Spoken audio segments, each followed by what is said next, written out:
right, you guys, welcome back to the channel. I am so excited to have you here. Thank you so much for clicking on this video. So today we are going to be talking about yet another abortion story. We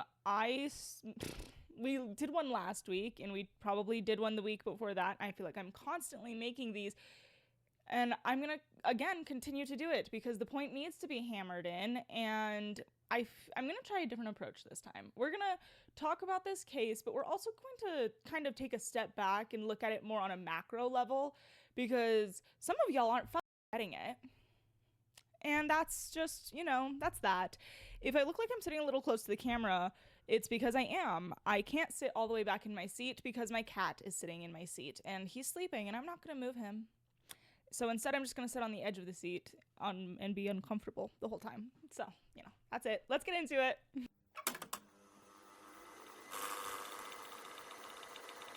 Okay, so let's take a look at this article to just kick things off.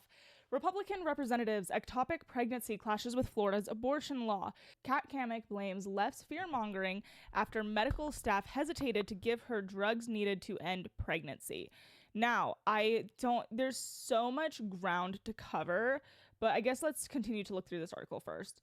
A Florida Republican congresswoman is blaming fear-mongering on the left for the reluctance of hospital staff to give her the drugs she needed to end an ectopic pregnancy that threatened her life. She is, of course, 100% correct in that assertion, and I will explain why. Kat Cammick went to the emergency room in May of 2024, where it was estimated she was 5 weeks into an ectopic pregnancy. There was no heartbeat, and her life was at risk.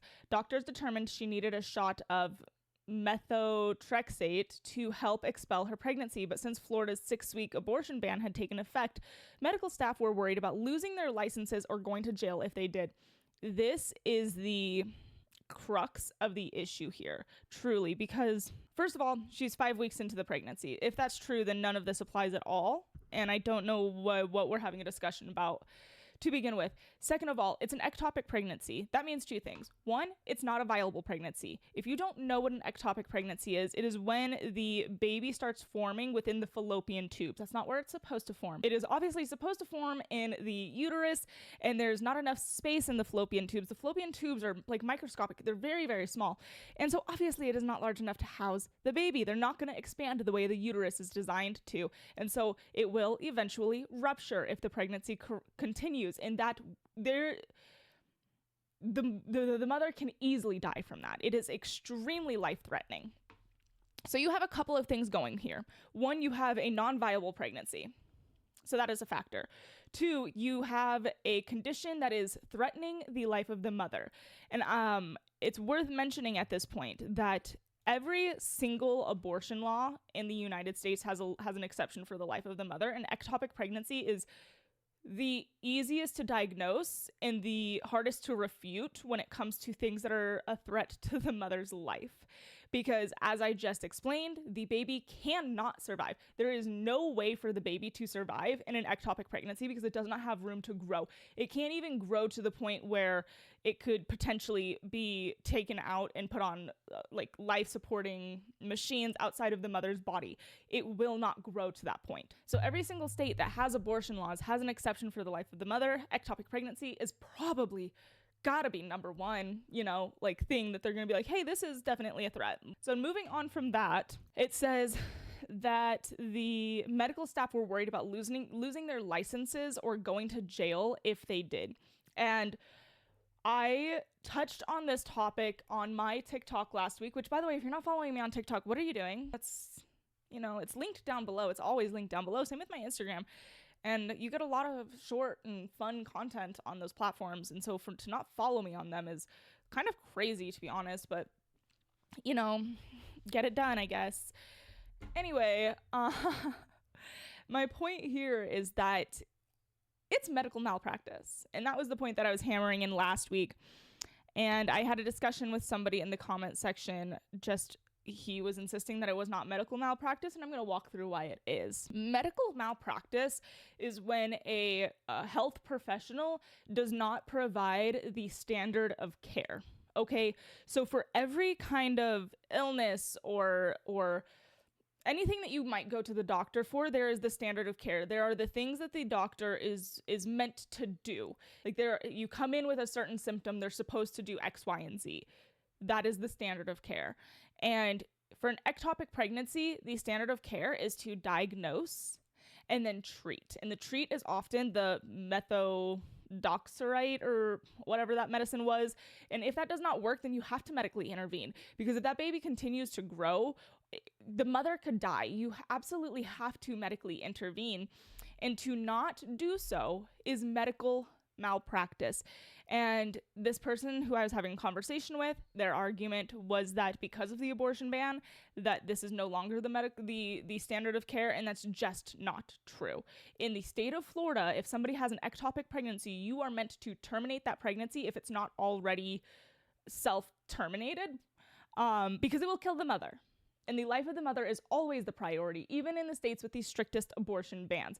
Now, further, I'm going to drive this point home again, because one more time, you guys are not getting it, a lot of you. This one does not pertain to miscarriages, but it really doesn't, but in a small way it does, because it isn't a viable pregnancy. So it's not the same as an abortion, because an abortion is the intentional termination of a pregnancy inside the mother's womb. And an ectopic pregnancy is either going to kill the mother or the baby is not going to survive. Those are the only two outcomes. You're not going to have a healthy baby you're not going to have a baby, period, come out of a ectopic pregnancy. So to classify it as an abortion is just, it's incorrect. It's incorrect. And these doctors who are consistently and regularly saying, oh, I couldn't do this because of the abortion laws. Oh, I couldn't do this because I didn't want to lose my license or be put in jail because of the abortion laws. It's medical malpractice. It's medical malpractice. And it's either that or they're trying to make a political statement. And as I have said, and I'm going to keep saying it, either way, I don't know which way is worse, but either way, they should not be practicing medicine. You have no right to be practicing medicine if you don't know the basic definitions of the procedures that you are doing. If you can't define what an abortion is, if you can't define an ectopic pregnancy, if you do not know the parameters of the laws in which you are working under, you should not be practicing medicine. And it is very clear that a lot of these doctors don't. Again, either they don't understand the law or they're trying to make a political statement. Both are equally bad. I mean, my God. Now, coming back to the article here, I want to really touch on her blaming the left's fear-mongering, because I absolutely agree with that. Because it is actually the left who are putting women in danger. Because once more, these laws have strict rules for the life of the mother. They also protect the baby, because the baby is also a life. I know a lot of people do not want to grapple with that fact, but the baby growing inside of you is, in fact, its own individual person. That, however, is beside the point, because you are seeing things like, we spoke about a mother, I think maybe it was in Georgia, I don't recall, who got charged with improper disposal of a body because she had had a miscarriage at 22 weeks and threw the baby in the dumpster. And you don't want to know why most likely she did that? It's not because she is heartless and doesn't care about her baby, because I'm pretty sure in this case she wanted her baby and something went wrong. She did not receive the treatment she needed at the hospital once again. And she got scared she was going to get thrown in jail. Because you have everyone on the left saying they're throwing women in jail for miscarriages. They're throwing women in jail for the miscarriages. So instead of calling for help, instead of calling the police and saying, I don't know what to do, I just had a miscarriage, instead of asking for help, she tried to handle it herself. Because she was not thinking rationally, because she was scared. And the same thing goes for Kat Cammick's doctors, who are, I sound like a broken fucking record, either engaging in medical malpractice or are too scared, based off of all of the different conversations around these abortion laws, that it's ending in them not treating their patients correctly. They aren't treating women who come in with miscarriages because they don't want to lose their license if they do a D&C, which is so absolutely absurd. Like, this is something that is happening. Doctors are refusing to perform D&Cs on women who have already had a miscarriage and then blaming the abortion law. Do you know how retarded you have to be to do something like that? Because let me walk you through it. A woman comes in with a miscarriage. The baby is already gone. That baby is no longer alive, okay? A D&C is just a procedure to remove the baby's body from the womb. And if you do not do that and then the baby does not naturally pass, that woman could go into sepsis, which is when toxins are released into the bloodstream, and it's very difficult to treat because your whole blood basically turns toxic. And then so to put a woman in that position and then blame the abortion laws when once again, the definition of an abortion is the intentional ending of the baby's life inside of the womb, the intentional termination. The baby is already passed. That's not an abortion. And if a doctor thinks that it is, their medical license should be revoked. We should be testing all doctors, like new tests. Every doctor has to take a new fucking test. What's an abortion? My God, because it's sickening. These women are getting put in danger, not because of the abortion laws, but because of the fear mongering around them and the misunderstanding of them. And I don't want to hear, well, then they shouldn't be there. It's just created confusion. It's actually not that confusing. I'm not a medical professional and I understand it perfectly fine.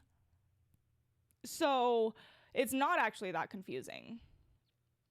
It just takes a second of, logging off of blue skies and touching grass for a minute and realizing, hey, this is just a law that protects a wholly separate life. And maybe actually everything's not about you. Oh, yikes. Ooh, y'all aren't ready for that one. But yeah, I fear we're going to have this conversation again, probably within the month, because it just seems like every single month there is another instance and everyone is just losing their minds saying that the abortion laws are killing women. No, bad doctors are killing women. Doctors engaging in medical malpractice are killing women. So that's that, folks. I really don't know what else to say. It's disgusting. But yeah, let me know down below what you think about this case. It is quite interesting. It's very sad, and I imagine that woman was very, very scared and very frustrated because these doctors are just doing the worst job ever. Just truly, they're not doctoring very well, but I guess that's that. All right, but if you did make it to the end of the video, you're already pretty committed, I would say, so you might as well commit to the subscription. It's just the logical next step. And as I mentioned, all of my other social medias are linked down below. As always, if you want to check out any of those, and give the video a thumbs up and leave a comment and do all of the things that you're supposed to do to help this channel. All right, guys, I will chat with you next time. Bye!